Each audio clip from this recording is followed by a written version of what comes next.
Willow Creek Springs presents Healthy Living with your host, Joe Grumbine.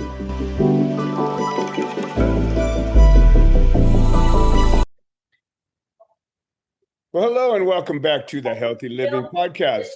I'm your host, Joe Grumbine, and today we've got a special guest, and the guy's name is Jim Boad, and we live in a world that is plagued by addiction and substance abuse and of all kinds, and even action abuse, all sorts of things. We're just living in a messed up world. And I have yet to run upon somebody who is working on this field. So I'm kind of interested to learn about this. Jim's the founder of Group Home Accelerator, where he teaches entrepreneurs how to open and grow recovery and group homes.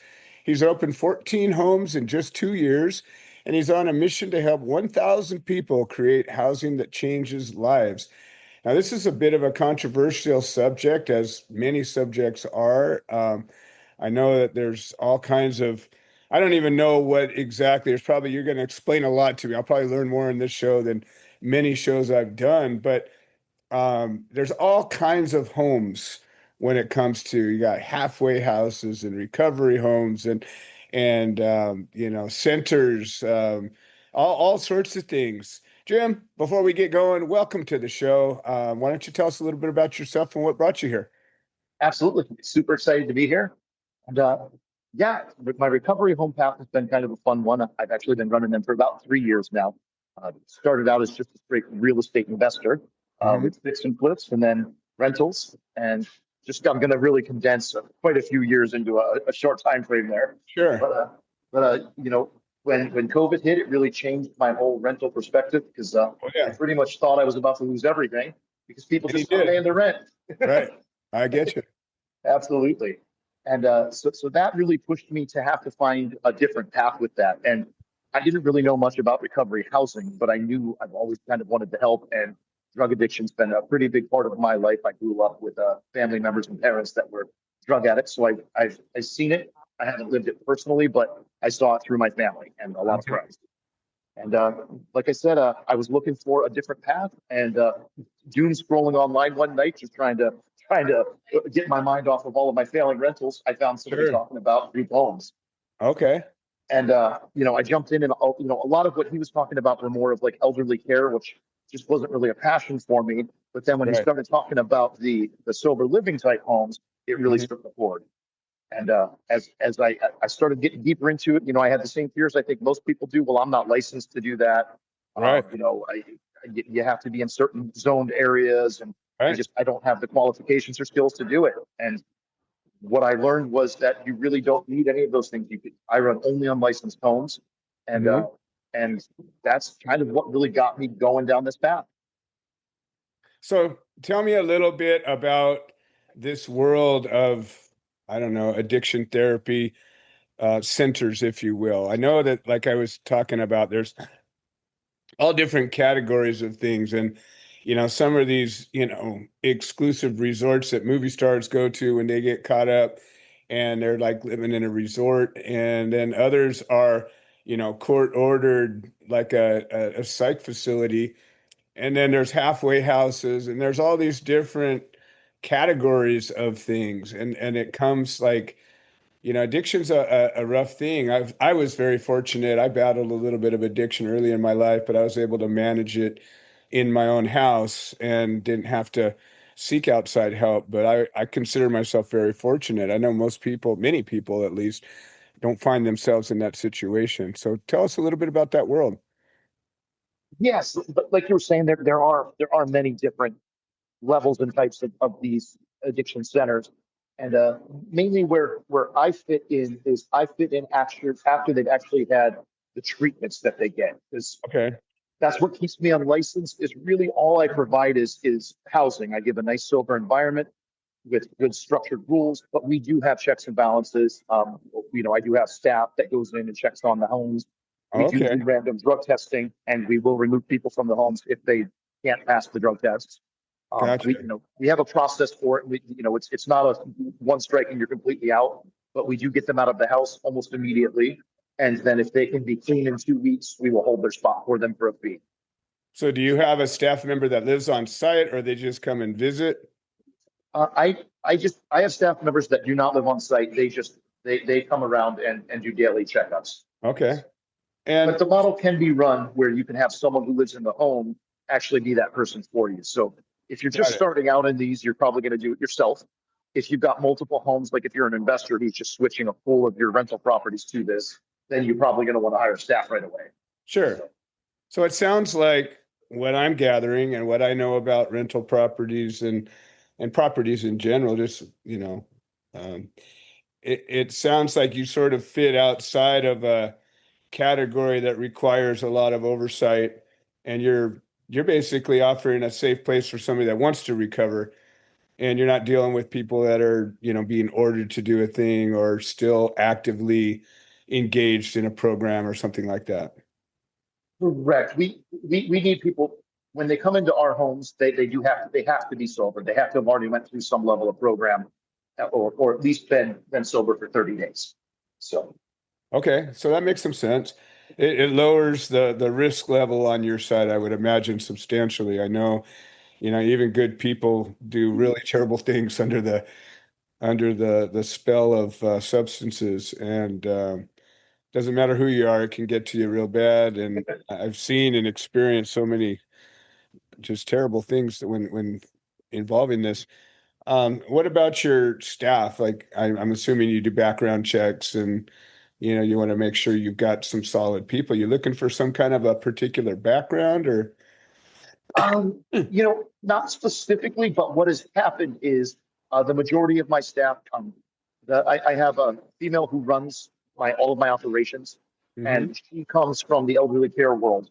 So she Okay, kind of did what she did basically the same thing she's doing now, but she just did it for elderly care homes. got And it. then I have my main guy. I'm down to just one person because I've got one guy doing more now than I used to have two part-time guys, but now I just went to one full. Okay, And all right, he actually comes from, you know, his background isn't great, but it's perfect for what we're doing. He had right, a right, drug right. addiction and he actually got clean and he opened his own home up to being one of these sober living homes. He's been a valuable asset to me since the beginning of this because he lived in his first sober living home. He ended up having two of them. And then once he started working with me, actually sold both of his homes. Okay. And now he doesn't have any and he just helps run mine. So. Well, it sounds like being a little open-minded about that can be helpful, because really the people that have the most to offer, the people that have been through the problem, and when you go through a struggle, you're given a gift of empathy, and you can identify with somebody. When somebody's going through a problem like that, the first defensive position is, you don't understand what I'm going through. You don't know what I'm dealing with. And when you can come back and say, no, actually, I really do. Uh, that's a whole different conversation. It is indeed. So that sounds very positive. Well, let's talk about the history. You opened up one home out of one of your rental properties. It says you've opened up 14 homes in the past 2 years. Were they all your properties, or were these other people's as well? It was a mix. And it's one of the things that I really help people do as well is you can get into this and not actually even have to own a home. You can rent. It's just of course you need to be honest and upfront with what you're doing. Mhm. You don't want to get into a rental acting like you're going to be the person living there and then turn it into a sober living home. You're Right. going to get in trouble. but Okay. uh but you can build great relationships. And ultimately, most of the people that I've helped get into a rental work with an investor, and that investor either has more properties or will actually buy more properties once they see how well this model works. When you So run this you model right, it's an amazing model. so you So find somebody that is interested in the project, whether or not they have a property, and then you can help match them with somebody that either has a property or can help acquire a property so that they can begin their dream. absolutely, because most landlords, what they want to do is they want to buy a house, throw it over to a leasing agent, and collect checks. Right. Now, Absolutely. Who wouldn't want that? exactly. It's a great model. So, there's certain landlords that would want to take this on themselves, but the majority of people out there aren't and don't. So that it's a great connection when you can get a good investor with a good person who wants to operate these homes. So I know some about, zoning and properties and this and that. I know that, if you're in an R1 neighborhood, there's certain things you can do in an R2 and all these different types of zoning that there are. My assumption is you don't have one house for one person to be living there. So how do you work that out? What kind of tenancy rate do you have for each house? Well, there have been some pretty good trailblazers on this. Oxford House is a structured sober living home, and they have had some really big state and federal case law that set precedents with this because addiction is classified as a disease. So it actually falls under ADA. So Okay. you can do these almost anywhere. I don't recommend that people go into HOAs and do it just because you can, because the reality is like they can't discriminate against this and they will get in trouble. But It's it's crazy. just a fight that you don't really need to take on. There's Yeah. enough properties that aren't in HOAs. Yeah. So, but I like couldn't agree more. cities come in. I've got a guy I work with out of Texas where the city came to him. He had a fourplex and he's running one of these, and they told him your building isn't zoned for this. I sent him a bunch of the case law. About 2 weeks later, he got a really nice letter saying, "We're very sorry, we were incorrect. Good luck on your venture." So That's, that makes sense. Like the city's trying to keep their zoning in check so they don't have an influx of complaints from the people around the thing that's doing the thing they said they weren't going to do. And if they're on good ground, they don't care one way or the other who's in the building as long as they don't have to deal with a bunch of complaints. correct. So that makes some good sense. So back to my question, how many people, I guess, is there a ratio of square footage to the house or rooms or, how do you, I mean, is it a bunkhouse like an old school orphanage or how do you work it? Um, you know, people to bathroom ratio is kind of one of the big ones. Okay. So, everybody's got a little bit different, but I believe where I'm at, we can do, I think we can do 4 people per bathroom. Okay. So I could put 8 people in a 2 bathroom house. Okay. Now, you want enough bedrooms for it as well. Yeah. And the way I run mine is I do 2 people per room because it makes the most sense. And also it helps in this situation too, because then no one's ever just bunkering away in their own room, potentially doing bad things, hiding stuff or doing things. You're in there with a little bit more of accountability because this Okay. isn't this is the first step on your path back. It's not the end step. Right, So right. It's a lifetime. Yeah. yeah, yeah. And then because I do have houses where I'll move people into solo rooms as they progress kind of down because Okay. it's still affordable housing as Okay. well. Like, so it's really hard to get out there and you can't even rent an apartment in my area for what you can get one of the rooms for. I So could imagine. It's like that. So you're in Texas, right? I'm actually out of Washington State. Oh, Washington State. I don't know why I thought you were in Central Time. Okay. So whereabouts are you? Northern, Southern? Where are you? I am on the west, kind of northern side. I'm right by Olympia, the state capital. Okay. All right. So there's no shortage of addiction up in that neck of the woods. And Oh, there is not. I know plenty of people up in Oregon and Washington, and there's a lot of chaos and mayhem up there over those sorts of things. It's everywhere. I mean, Yeah, I yeah, it don't is. know anywhere that's really untouched. Oh, absolutely. I'm in Southern California, so it's everywhere. Oh, yeah. Yeah, we got it on every street corner everywhere you go. Um, so like what I've discovered with a lot of things that are helping people, there's always double-edged swords to things. And so for example, doubling people up, it sounds like on some levels it would be a really good idea because you're kind of holding people, keeping an eye on things without it being obtrusive. And but you also are dealing with potentially sensitive people that don't know each other. And do you ever have issues where, people just like, in any situation where people bunk together in a dorm of any kind and all of a sudden you're like, whoa, but it seems like there's a potential for volatility with people in sort of a potentially compromised state.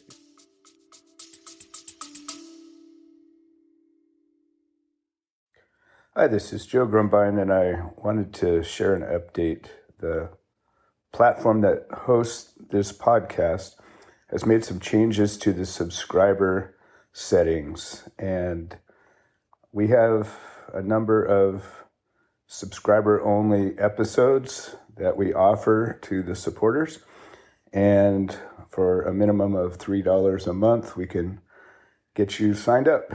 And if you're already signed up and you're having some kind of trouble locating these episodes in the other platforms, I would say maybe the best answer is to unsubscribe and then resubscribe. I'm sorry for the hassle.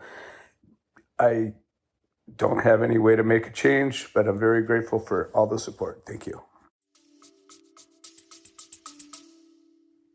Yes, it happens. We don't have it a lot, but what we do is we have the ability to shift people around quite a bit Okay. because we have a lot of space. It'd be one thing if it was just one house and there were 4 bedrooms and they're all full.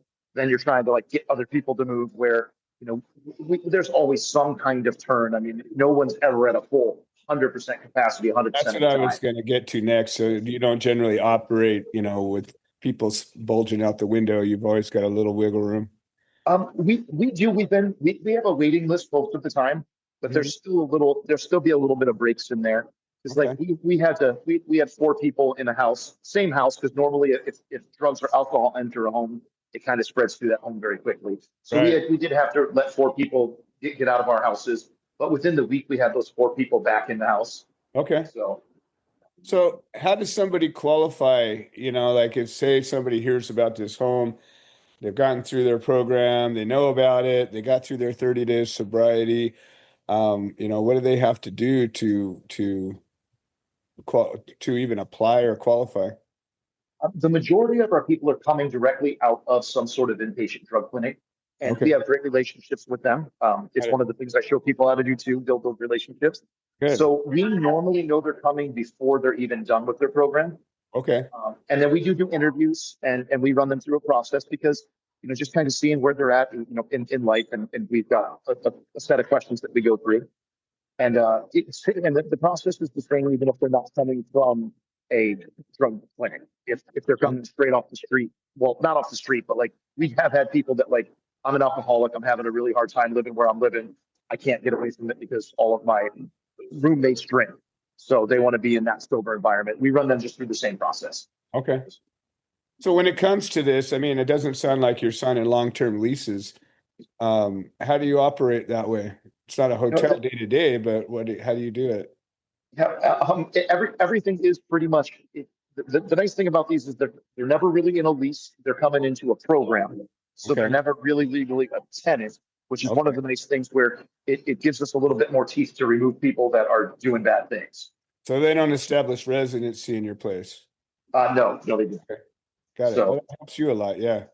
Yeah. So that helps a lot with being able to get the bad characters out because you have to. Because if we can't, then it will just turn into drug houses. Then at that point. Exactly. Yeah. But we let people stay. I've had people with me because I'm a little over 3 years now. So we've had people with us for a full 3 years. We have some people that have come in and they've been there for 2 to 4 weeks and just it moved on. But it's 90 days is kind of the minimum really for people to see really lasting change in this. And the longer they're with us, the more it seems like it's worked. Because anybody who's been with us a year really has gone out and done some pretty amazing stuff. They've gotten into good jobs, they've gotten themselves vehicles, and now I've got a girlfriend that I'm going to move in with. So sounds like that foundational support that's hard to establish when you don't have a bunch of resources. So are there any programs that assist these guys in paying for their rent, or does this all come separate? There is lots and lots of programs out there right now, state and federally funded. Almost everybody that comes to us, about 90% of the people that come to us for funding. And then if they're in and they're working the program, we have lots of different funding that we can push them to that they can apply for. We've had people that have stayed. I've got one guy that's been with us for over 2 years and he's been funded the whole time. Oh, wow. And then even when their funding runs out, we have because like I said, there's kind of move ups. So I have whole homes of people that are just self-paying for themselves. And they're in a really good place because now they're paying their own rents and they're moving their own lives forward. It's pretty amazing to see. Yeah. Well, that's great. So are you operating as a nonprofit, or is this how do you operate this program? I do have both. I run as a for-profit and a nonprofit. Okay. And my nonprofit is just starting to raise money and do scholarships and things for people. So if people come in and their funding runs out, we the last thing we want to do is tell somebody you got to move because you can't pay, and you're not fully recovered yet. So, but you're able to receive funds from nonprofits as a for-profit. correct. All right. Correct. Awesome. I like to hear that. So, so when did you go? Like, how many did you do for yourself before you started helping the first guy set up his?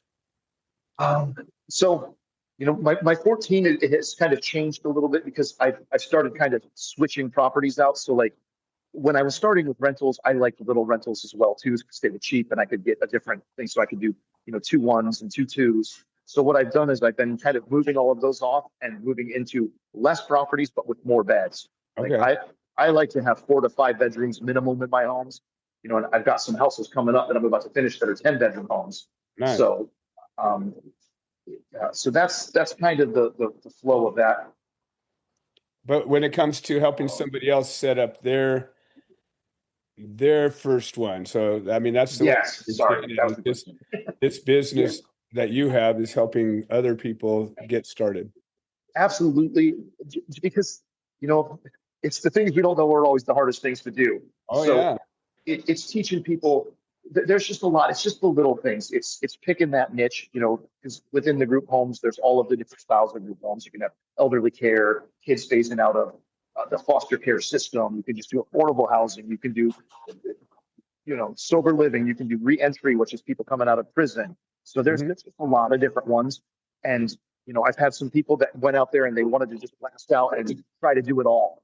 And then you kind of get nothing because one guy wasn't telling me he was doing that, but as we dug into it, I'm like, so what are they saying to you? And he showed me some of the emails he was getting back from some of the inpatient drug clinics. And like, you don't understand what a sober living home is. Right. And then I started auditing his stuff a little bit more. And I'm like, Bud, this is the problem. You're sending them your website. You say you help veterans, you help elderly, you help this. Like, this isn't what they want. You have to have a sober living home. And that's all that can be in there. You can't commingle. And once he shifted that, he started having much more success and people started sending him people to his homes. So do you hire yourself as a service and charge for consulting, or do you partner with people, or how does it actually work? well, for the coaching aspect of it, what I've done is I've got a book out. It's on Amazon, just Group Home Accelerator. So that's the basic blueprint of it. You could read that and you could pretty much be able to figure it out and do it all. It's just not as detailed with the scripts and the hand holding. Right. And then I've got just a pre-recorded one where you can just get that and you can just kind of watch and learn all of the things that I'll teach you through there. Or we have the live coaching that I do as group coaching. And then that's where we really get into it, where we'll do phone calls together and script, and you can listen to me talk to somebody and do it, or I can listen to you and then we can go over it and say, hey, here's how you can improve that. Talking with landlords. And like one of the big things that really helped too is like I talk to a lot of landlords for people because they ask, why should I do this? The language. An investor, this is why you should do it, because you can get a premium rent. You've got way less to worry about. They're going to deal with all the repairs and everything on the home. Because basically, I rent from other investors as well, because like it just makes sense. It allows me to grow even quicker. And but I take care of everything. I basically do like a triple net lease. I pay for everything and I take care of everything. They just do what they want. They get to collect a check every month and not have to think about their house. Okay.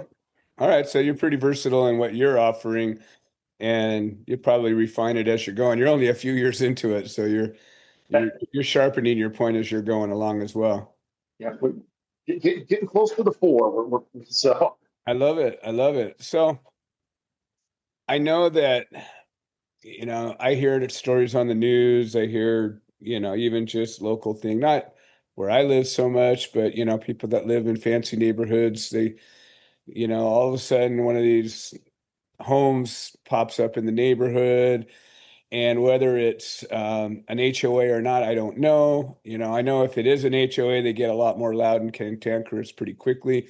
Southern California, we have a lot of them, but I don't know the details. But I do know from time to time you hear the squawking about these homes popping up in the neighborhood, and now people are wandering around the streets at dark and causing trouble, loitering around and doing, just causing perceived I don't know, whatever. That people like to have a problem with things. How often does that pop up? For us, not very often because we have curfews. Okay. Our like I said, we're really high touch. I think where a lot of these places get into trouble is somebody who thinks that, hey, I can just jam 10 people into this home, make $7,000 a month off of this thing, and not do any upkeep or have any rules. Right, So, right. So you give them guidelines that will help them be successful, and if they follow them, they'll probably be successful. absolutely. I like it. Well, we're getting close to the bewitching moment, but I always like to hear, sort of that story. You've been at this for 3 years. You've been dealing with a lot of people, a lot of homes. Tell me one story that stands out to you as particularly insightful or inspiring. Well, my favorite one was one of our first guys that we got in our home. He spent about a year with us. When he came to us, he was missing most of his teeth. He was pretty broken down at that point, but didn't really look at you, wouldn't really make eye contact. He had been a Roman. I mean, he caught trains. He had a hell of a hard story. Right. And what was really cool was when he hit that year, he came to us with a big bright smile because he got new teeth. Had a little Toyota pickup truck that he rebuilt the engine on at one of our properties and was so proud of it. And he was taken off across the country to go reconnect with his family that he hadn't seen for 20 years. Wow. And he broke down and like, hey, this is the longest I've been sober since I was 14 years old. And he was almost 40. So it was pretty amazing to see that. That's one of those things that make you go, this is why I do this. Yeah, absolutely. I love that. Well, this is the point where I like to give you, whatever the parting shot that you want to leave our listeners with, and maybe most importantly, how they can get a hold of you if they're interested in maybe getting into this fascinating field. Absolutely. Biggest thing I can impart on people is just taking that imperfect action. You got to get out there and just take that first step, whether it's doing this or whatever that passion is for you to help people or to move your life forward. Go make some imperfect action and make some failures because that's where you're going to get your big growth. And getting a hold of me is pretty easy. Facebook, Group Home Accelerator, and then just grouphomeaccelerator.com is where you can kind of find about my programs and what I have to offer. Beautiful. Well, Jim, it's been a pleasure. I've learned a lot, and I'm sure our listeners have as well. And I appreciate you being on the show. Fantastic. Well, thank you. I appreciate you. You bet. This has been another edition of the Healthy Living Podcast. I'm your host, Joe Grumbine, and I appreciate all the listeners who've taken the time to support this show. We will see you next time. This has been another episode of the Healthy Living Podcast. We produce this show so that people can share their stories, people that have overcome obstacles, people that are undergoing obstacles. We're building a community of health-minded individuals. If you're interested in supporting the show, please leave a review on the platform you're listening to it on. If you're interested in becoming a guest, please send an email to itsjoegrumbine@gmail.com, or you can send a note into the notes section of the podcast. All right. Well, thank you for supporting this show, and we hope you've enjoyed it.